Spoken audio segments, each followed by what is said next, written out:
right.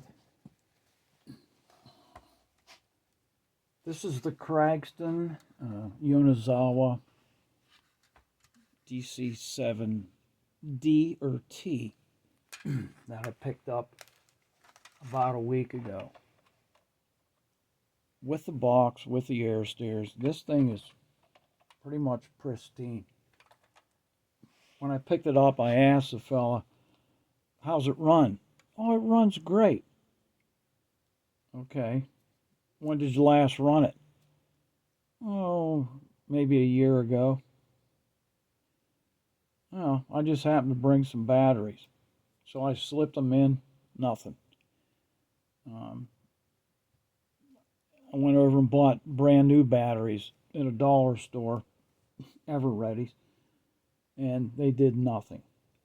So anyhow, I bought the plane for less than what he was asking, because I thought I'd bring it home and heat up the motor and the brushes and away it would go. No, that wasn't it.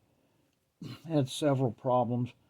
One of them being the switch, one of them being a broken wire in the motor, but the worst one was the battery compartment. Right here is where the 3 D cells go.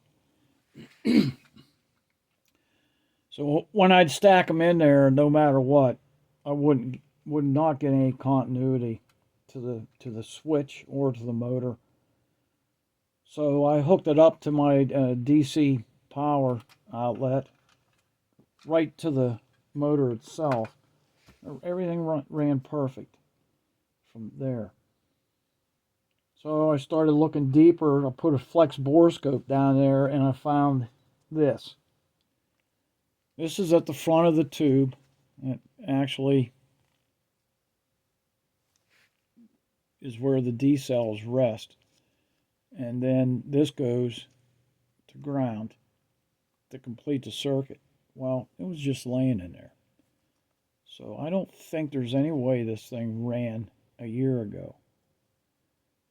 If you look at this, it still has the original directions on it for whatever the can that they used came from. I think it says peen into something suitable container, maybe by the vacuum method. I don't know what it was. Well, to get access to that, to put it all back together, there's 4 tabs in the front. Fuselage has to come apart. Something like a line mar, that's easy. You take 2 screws out and pop it apart. Not the Yonezawa. These things are put together like a tank. Okay? There are no screws that hold it together. They're all by tabs. The vertical stabilizer actually holds the bottom of the empennage together. Plus, you've got these flanges that have to be bent out of the way. So you start off with these 2 tabs right here. Right here and right here. These are the only 2 tabs, here and here, that are bent over about 120 degrees. The rest of the tabs are just used as guides until you get up to the radome area. Once you get up there, these are bent over also. So you start here with these, and you can look on the inside here and tell how difficult it is to reach these. Especially this one, these here are the hardest, because there's a brace in here that comes across the fuselage. It also has a tab. So you take a screwdriver, this size. Okay, and when you're working on these planes with any steel instruments, you're going to have to do it sooner or later. You need to take whatever device you've made or you're using and grind it down so that there's all smooth edges. And then burnish it. Put it on a wheel and burnish it so that if you do slip doing something, it's not going to gouge into the paint. It'll slide along it. So you get that down inside like this and twist with your fingers, and that's how you can get that to start to straighten. You'll get it enough so that you can pry up on both sides a little bit at a time, and then back here at these. From there, you just put the screwdriver in. Let's show you right here.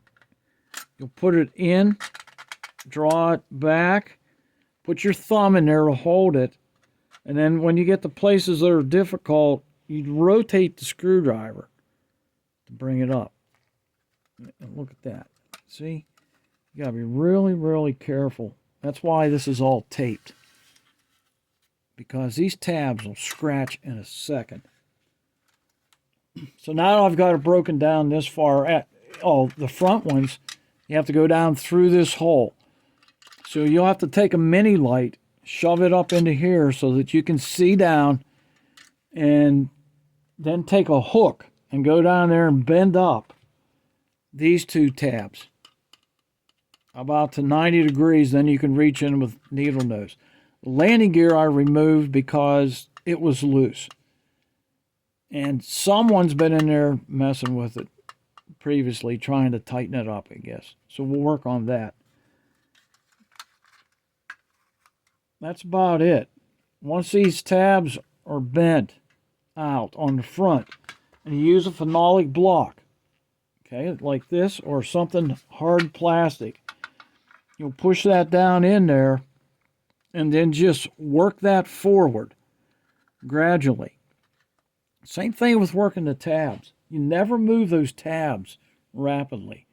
You always move them very, very slow. If you move them rapid, it creates heat, and it'll start to crystallize at that bend.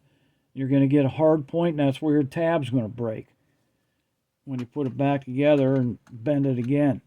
Oh, and this door frame also has to come out. This tab, and this tab. So you can loosen it up over here, pry that up so that you can reach through and work on those three tabs.